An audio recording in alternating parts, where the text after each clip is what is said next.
Okay, we are live. Hello, hello. Good morning, good afternoon to you, depending on where you are in the world. Let me know that you can hear and see me okay before we get started with today's session of Accountants Live. I've got a very special guest from across the pond here with me today. But before we start, I want to hear from you. Let me know if you are here, you can hear and see us okay. Let me know in the comments. Give us some love before I get started. So say hi. Let me know where in the world you are dialing in from today. Let's see if Scott has a contingent from across the pond following him in today's session, or it might be too early for those guys. But yeah, let me know if you can hear and see us okay, so I can be comfortable that we're coming through before we get started on today's session. So I can see we've got a few viewers. Just tap in those comments that you are here. You can see us okay. Whereabouts are you in the world? Fantastic. We've got JMJ Hartford, loud and clear here in Hartford, UK. Fantastic. We've got things that people do not expect of an accountant who's with us today. Great name. All good from the UK. I love it. Is that you, Andrew? I recognize that face. Love the name title. Handle. Fantastic. We've got Stasuk. I'm sorry if I've mispronounced that. An associate from Ottawa in Canada. Fantastic.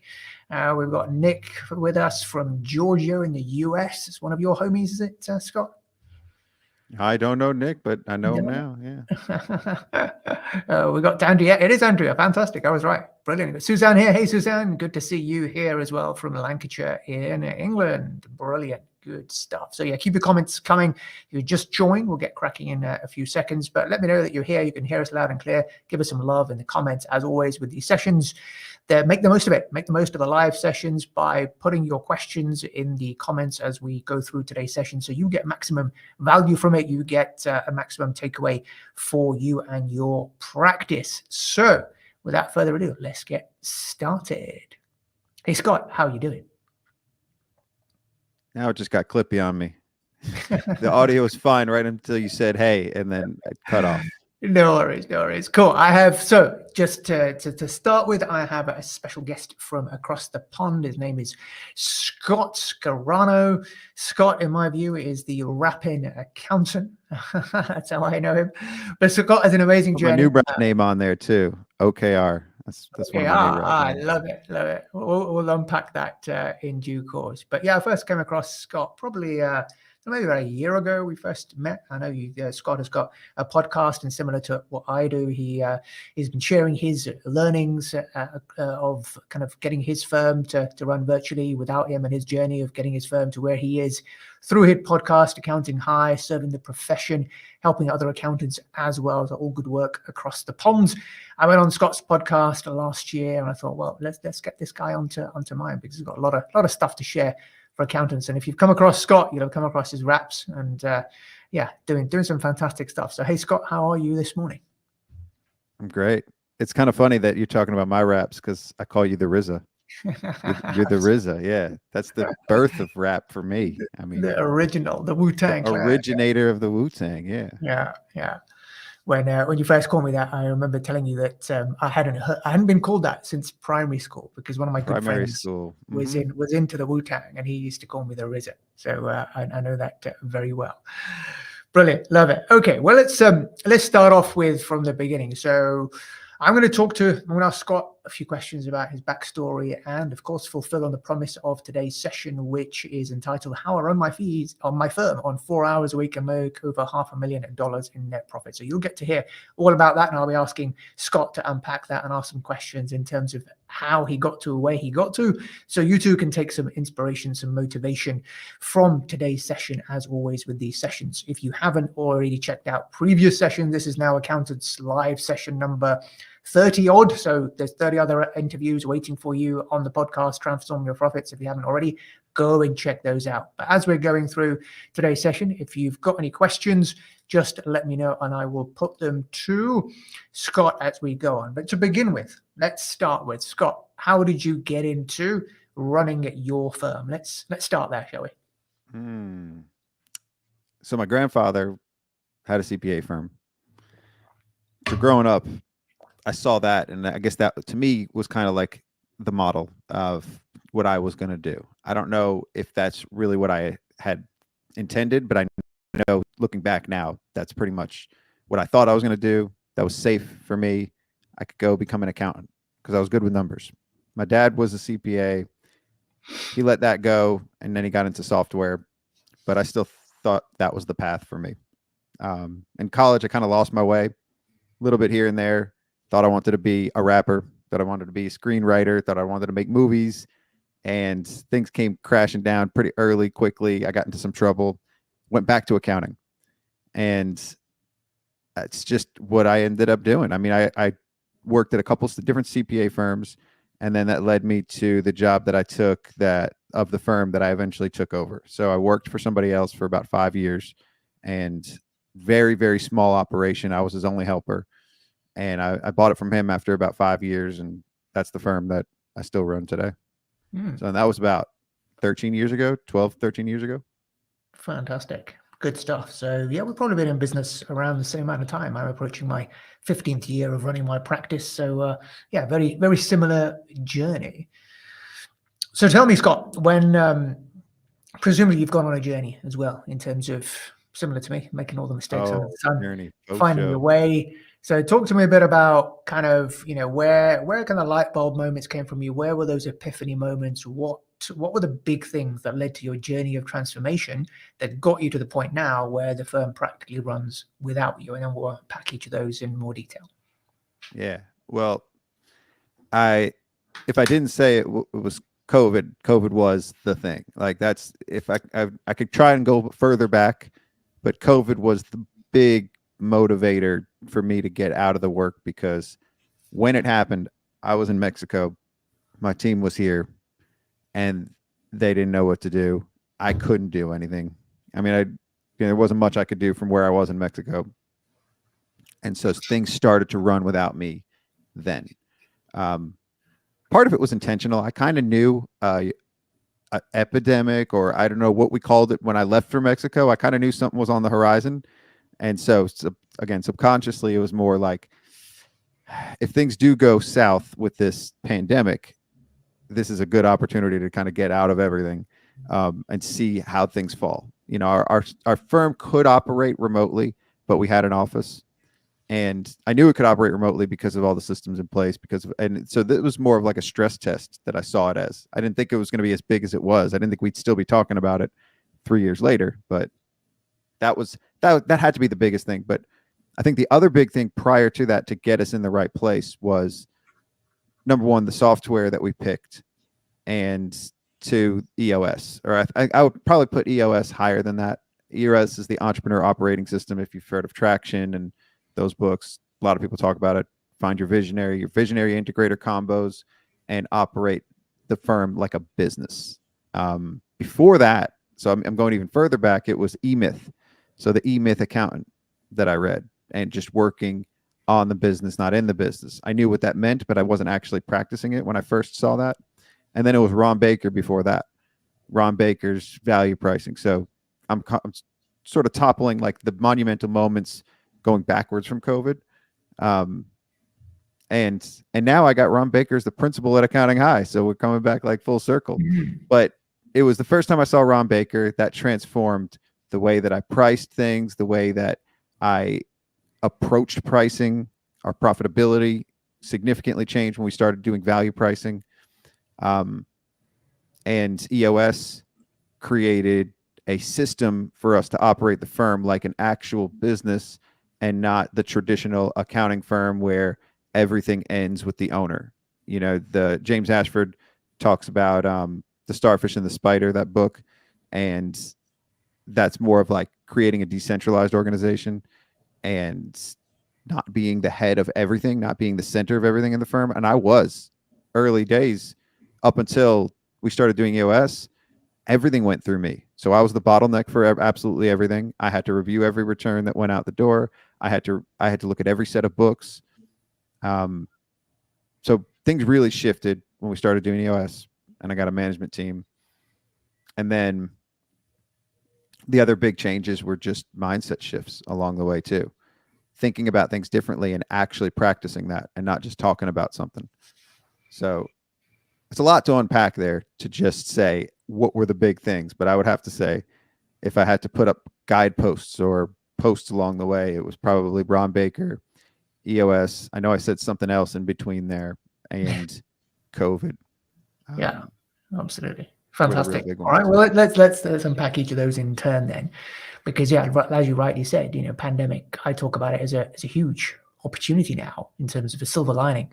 In terms of the way we would do business, it's become much easier for us to be able to grow our firms post pandemic because people have become comfortable with having a Zoom call with you. So we no longer have to have clients which are local to us. We can get clients from anywhere in the country, or for you guys from anywhere in the state, for that matter.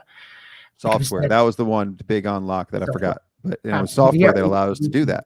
we can service clients from anywhere. Clients are now comfortable talking to us from anywhere, which means we are no longer required to service clients just within our local area. So let's unpack those to give some practical takeaways for the audience. So you mentioned the EOS, Gino Wickman traction book, etc. So you read that, and it comes up with the concept of the visionary and integrator. You were doing everything at that point. How did you go about finding your integrator? Presumably you're the visionary, and how did you go about finding that integrator? Was it somebody already in the business, or did you go out actively looking for someone to come in and manage those operations to take you out of that same role? Great question. So a lot of things I do accidentally on purpose. I think all along the way, look back on hindsight and say, oh, wow, that was a great position I put myself in. It worked. This was the guy that started work, the first person we hired, somebody that I went to high school with, somebody that I knew pretty well through other friends. And he started working just as something to do. Like, he was looking to leave his other job and he wanted to learn how taxes worked. He wanted to learn the finance side of business. He was interested in business. Up until that point, he was working, and then he was working for me for 5 years and became sort of just my second hand. I never called him operations manager. I never called him COO or integrator. He was just the first hire that I made at that firm. Our first hire besides me and the other guy.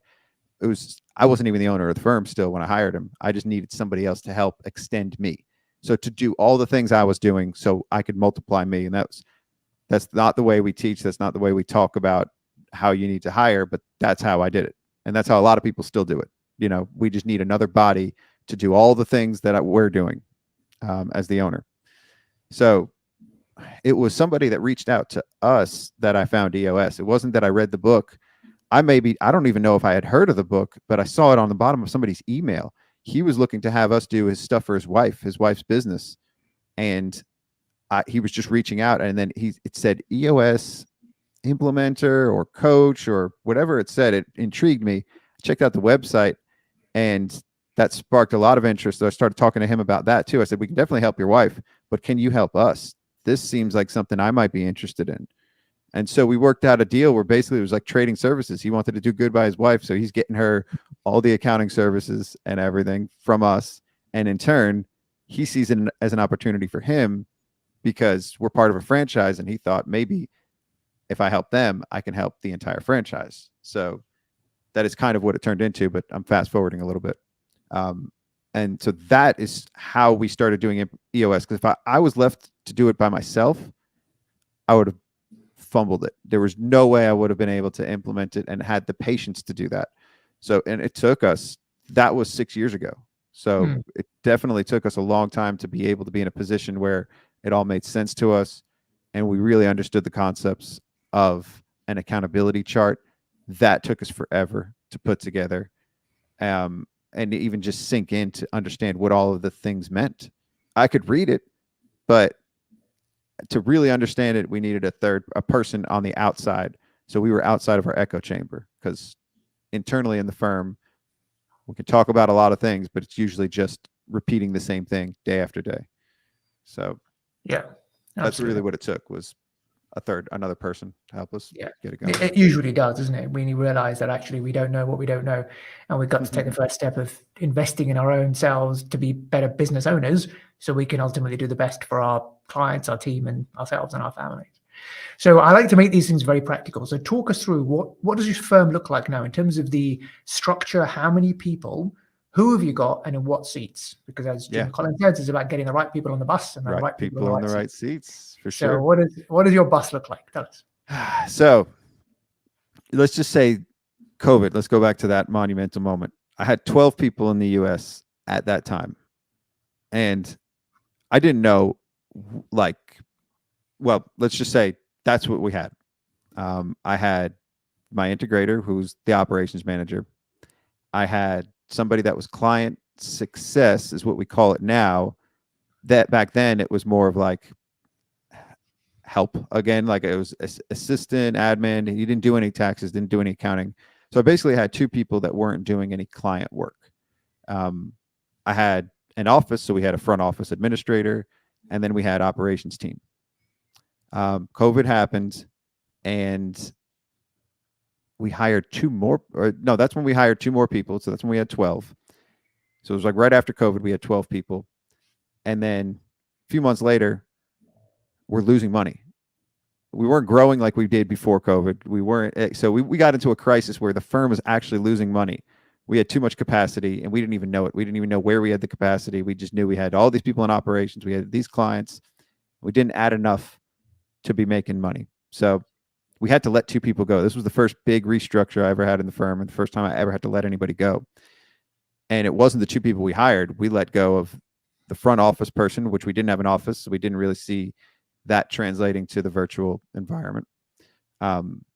And we let go of our worst performing person. I mean, just somebody that, we liked as a person, but it's so hard to let somebody go that isn't the right fit. And that was the big lesson we learned there, was how to let somebody go and detach personally. These personal relationships that we form with our team, like this guy worked for me for years. I'm still friends with him. I still like him, as a person. He just wasn't the right employee. So letting people go. And then throughout COVID, we started to really figure out what does capacity mean? What is our capacity? And that's only because we started losing people even more. The two people we hired at the beginning of the COVID, toward the end of 2021, both of them left. They lasted maybe over a year. I don't know. Maybe it was in 2022 they left. But two people gone. And we had one person in the Philippines toward the early mid COVID. So we were outsourcing for the first time, and it's working well, very well. As we lost two more people, we started replacing them with people in the Philippines.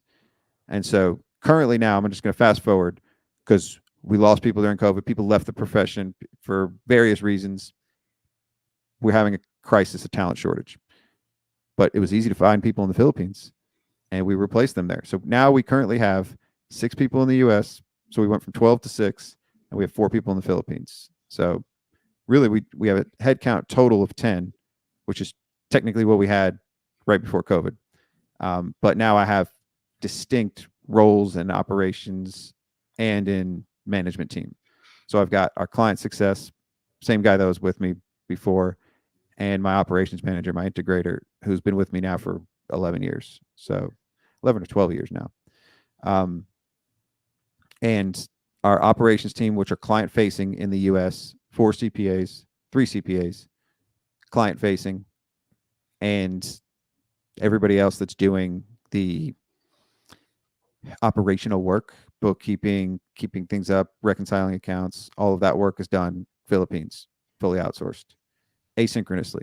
So that was a big, all of these things happened over time slowly, but now we're in a place where we have enough systems in place that everybody can work asynchronously, everybody can work remotely, and we have people working directly with clients that don't have to do a lot of that task work that they used to be doing too. So before it was just here's all your clients, figure it out. Then eventually we added levels of support, bookkeeping support, and then eventually it turned into the system we have now, where fully handled in the Philippines and outsourced, and the client interactions happens here, because clients like that. They want somebody that can speak to them, that can talk to them, speak their language. And these are accountants. They just don't have to do any more of those simple tasks, which was the name of my 9th rap, Simple Tasks. It's bringing it back now. I can hear it. I can hear it ringing in my ears. There you go. Yeah. Simple, was it simple tasks are? Simple task, rule everything around me. It was an Cool. outcast. It was a Wu-Tang song that I did. Yeah. So cash rules everything around. It was Cream by Wu-Tang was the Nice. track I did. That's it. Yeah. It's got a very addictive. We can share that link later, maybe Absolutely. the Sure YouTube thing. video. Amazing. So talk, you said you were losing money, and that was not so long ago. So what do you think? And definitely in terms of your setup, it's not too dissimilar from ours. We have client managers here in the UK who are client facing, and then we've got an offshore team in the Philippines as well that essentially does the the bookkeeping work, because why wouldn't you? We've got access to a global village and of people who are global talents, and people who can do the job really well. And I find people in the Philippines are very, very loyal, very trustworthy, and come with a lot of experience, and therefore it makes business sense. It's cost effective Makes to so much do sense. that. Absolutely. So yeah, I love our team in the Philippines. They're just like our team here. Like I see them all as one now. I like to distinguish it because of the price difference. It's a significant difference in price for the person we were paying here. That left, the work they're doing almost double the work that the person here was doing, because the person here was just messing around at home. Not really they weren't really organized. I don't know. I don't want to go into the comparisons, but yeah, we just started to see clear differences in work ethic and just the respect for the work too, and the respect for the job, and to care about the work that they were doing. So I love it. I love the operation that we have going on now.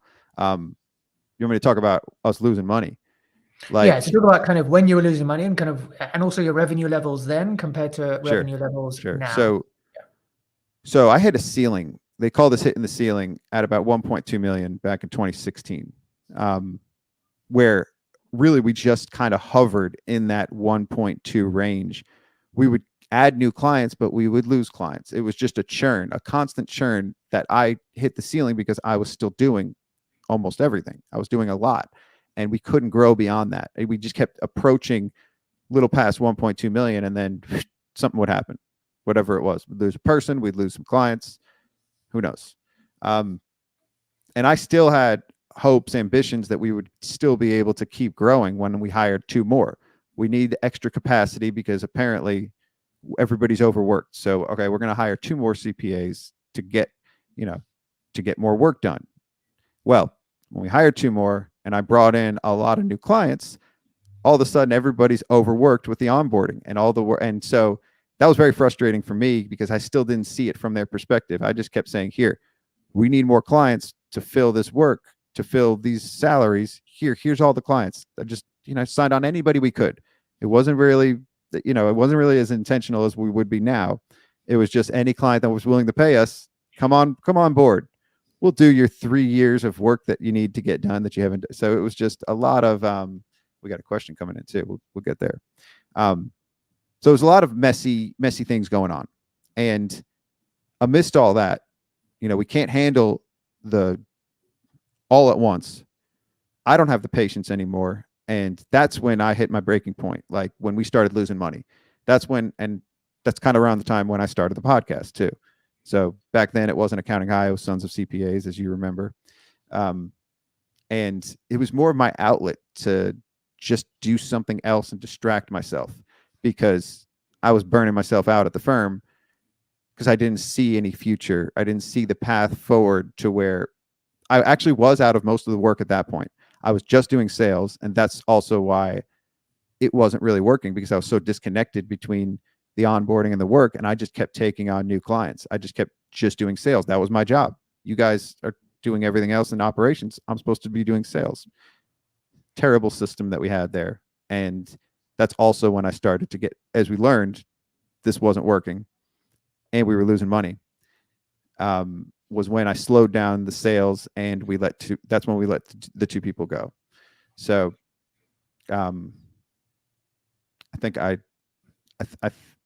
think at that point was really when my management team started coming into their own, was when they basically were tasked with the decision with me of what are we going to do. And that's when they realized we did need to let 2 people go. And that was the turning point for us as a firm, because that's when they started to really take responsibility and ownership in their full role. Because when you have to make a decision of letting somebody go, that hurts. That's hard. That's so hard to do as an owner, um, because you could just blindly think everything's going to work out and take the cut yourself. And I couldn't do that. I couldn't just take a salary cut. Like I didn't want to do that. At this point, I had been working, years and years to build the firm to where it was. Why should I not make any money, or do I have to now like find another source of income? I was panicking. It was the worst time of my life. I'm still recovering from that. I still have a scarcity mindset because of those couple months that we lost money. I was talking to James Ashford about that when he was on our show. He's a big mindset shift guy, and he's a big, abundance mindset guy. So, and I'm pretty sure you are too. I know you talked about that on your episode, and we talked about mindset shifts. Your episode was great, by the way. Anybody that wants to listen to Riza, he was great on my show. Stop the scroll. So I don't know. I feel like at that point, once we let people go, that's when I really trusted them, and they trusted me. And I'm talking about my management team. Trust is such a huge thing. We talk about it a lot, but do we really mean it? Do we really trust our employees with everything? And I do. And I kind of always did, but not really. It wasn't until I really saw them come into their own that I could trust every decision that they made and everything they do. And that was the unlock. That trust was the unlock for me to actually be able to get out of the work and trust that it's going to work out, and that trust our systems, trust our processes, trust my team, and them trusting me too. So it's a two-way. If they didn't trust me, I may not trust them as much too. That's definitely, trust is not a one-way street. If you don't trust somebody, it's highly likely they're not going to trust you either, whether they say it or not. In the back of their minds, they probably don't, because of your actions, because of what you do, because you actually don't trust them. And I think that's a big problem in our industry and in accounting. Is it's almost commonplace for firm owners to not trust their employees and want to look over their shoulder at everything they do, make sure that they're working. If they're remote, I've seen people that have cameras in their employees, cameras on, watching their employees. That's not trust. That's not trust but verify. In EOS, they talk about trust but verify. We do trust but verify. That's sort of like in our operations, that's how we run. But we really do trust. Like that's the first and foremost. So I think I hope that answers your question. Yeah.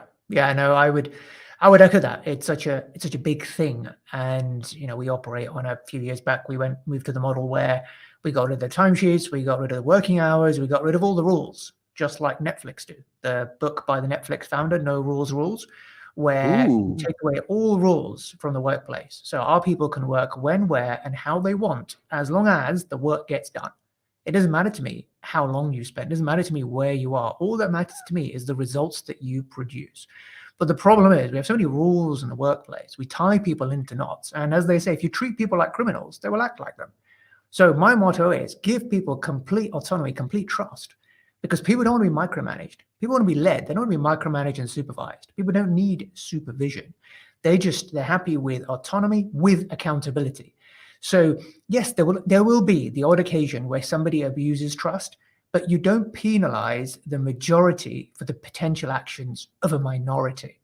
You deal with those bad apples as and when it happens. If someone abuses your unlimited expense policies, you deal with that person and you make an example of them. But you don't tie everyone else in knots for the potential of what one minority will do. And I've certainly found when I kind of introduce that complete trust to my team, they want to repay you with the trust, with loyalty, with doing everything in line with, your vision and making sure clients are happy and making sure that they work together as a team better. And then that's how you get that firm to run without you, because you've given them that trust and confidence with the accountability of what's required to basically run the show on your behalf. And it sounds like you've done similar too. So that's fantastic. It's almost exactly. Yeah, that's so dope. From across the pond, we come to the same conclusions, and our firms are about the same size too. Absolutely. And we've been on these same journeys, parallel almost. And your book that's going to be coming out soon is the pillars, The and you pillars, use all P's, the and P's. so do we over here on my show. It's so crazy how all these things are like so similar, Yeah. parallel. Fantastic. All right, let's take this question. If you've got any questions and you're listening, then put them to Scott now so I get a chance to ask him. No doubt what you're hearing is, hopefully helping you. And if you've got any more specific questions in terms of the how do you kind of build that firm that can run without you? How can you make $500,000 net profit and spend 4 hours less than the practice? Then ask away now. This is your chance to do so. So we've got a question coming in on something that you mentioned on offshoring. Who do you use in the Philippines? So who's your outsourced partner, or are you hiring directly? Yeah, so we use the back room. So we're a big zero firm, as you can see right above me there. And they were double rule. That was their name prior to merging with the back room. And so they basically handle all of the actual, we pay them and they pay the employees. So they handle the benefits and everything else. It's almost like their employees over there. So double rule became the back room, and they work primarily with zero. I also interviewed Nick Sinclair of TOA on our show. That's the outsourced accountant, TOA Global. They may be a better solution for any platform. And so I could recommend them. I don't use them, but they're huge. They're very big in Philippines. They have a very big presence there, thousands of employees. They could be a good solution, but the back room, if you use zero, actually back room maybe for anything too. I love our team there, and we work very well with them. The back room originated in New Zealand, but all the team is based in Philippines. So. All right. Fantastic. So the back room there, and from our experience, we actually go direct. So there's a website called onlinejobs.ph, which allows you to go direct to the individual. There's Filipinos who will put their CVs upon there. You post a job, and every time I've done it, I've been inundated with applications, all very good applications, and then we've had our interviews and then recruited directly off the back of that. So yeah, you can definitely go with an organization that will help to source for you, or you can go direct, depending on how much appetite you have for recruiting directly. Good stuff. Good. All right, let's move on from the people pillar and let's move on to the pricing. So tell me about what's been your mindset shift in terms of how you price, and how has that led to, I'm guessing, your profitability that you see today in terms of how you price up work compared to how you used to? So my mom doesn't like me to talk about this, but when I said I got into trouble in college, that was from selling drugs. So that is how I learned how to price. And it was all basically intuition. I was doing 3 options back then based on the cut and the grade of what I was selling. And so my margins were pretty much the same based on if you wanted option A, B, or C. You would pay for premium uncut mid-grade, or this, I can only afford this, basically. That is actually how I learned. And so that's pretty much where I say, like, I learned from the streets, right? I learned from intuition. I learned by doing.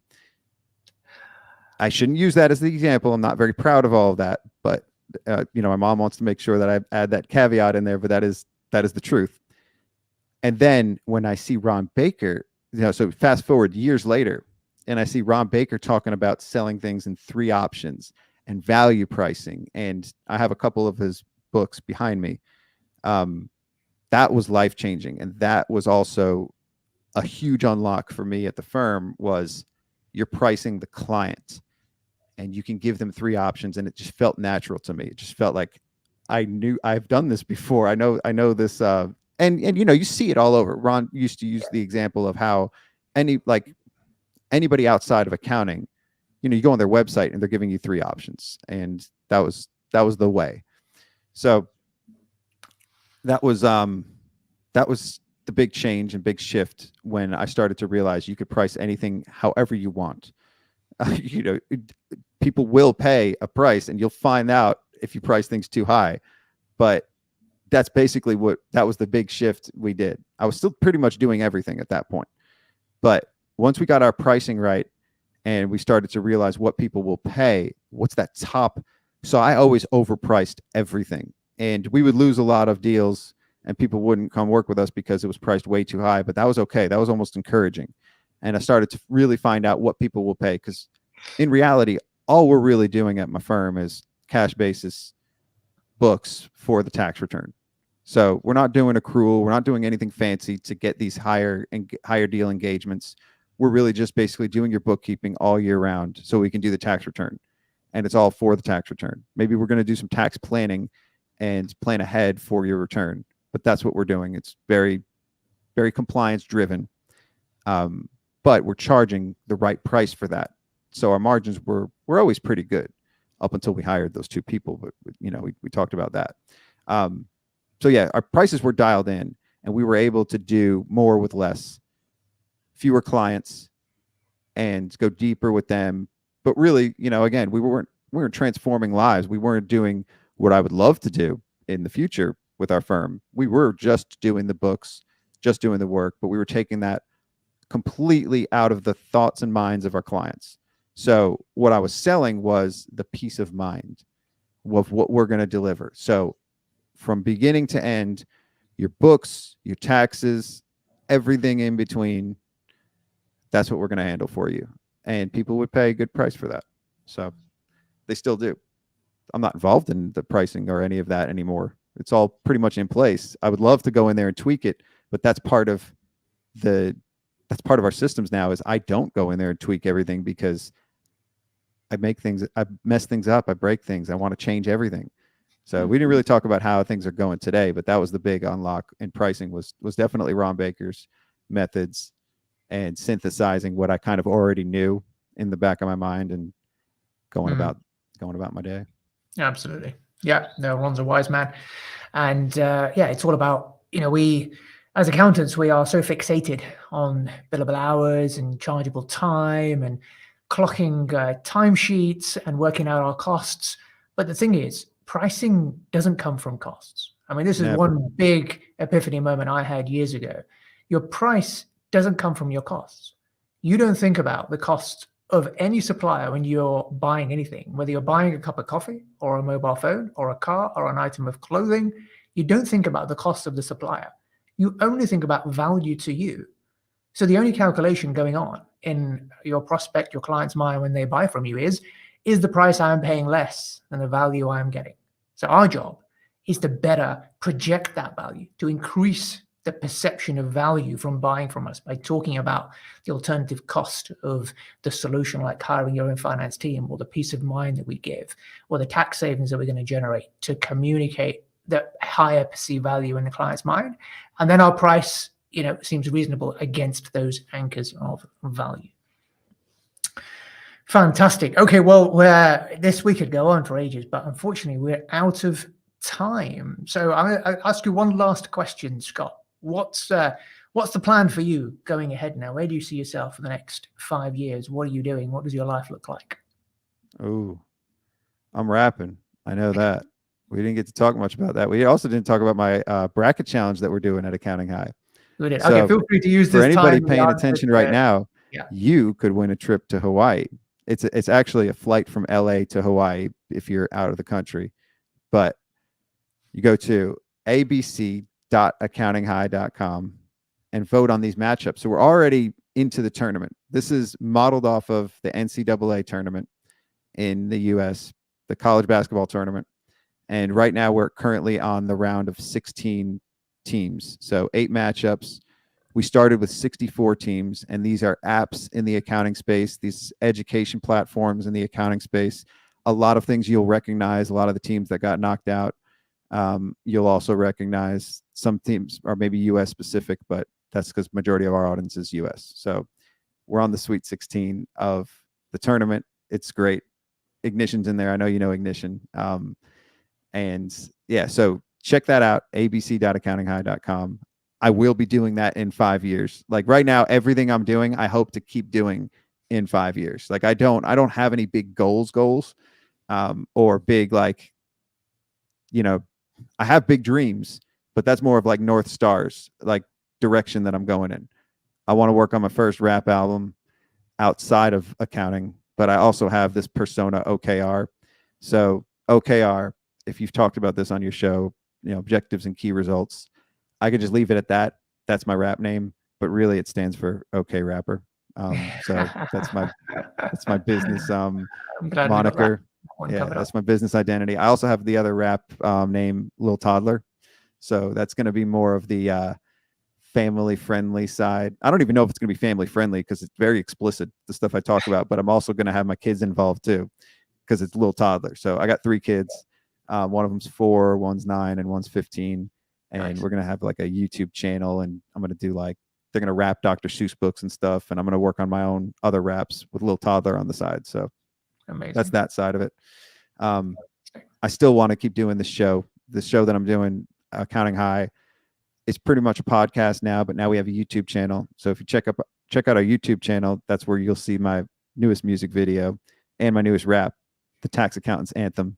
So all these raps that I've been doing so far, I've done 10 of them, are basically stuff that I grew up with from the 90s, early 2000s, 90s, and parodying them for today's modern accountant, because that's me.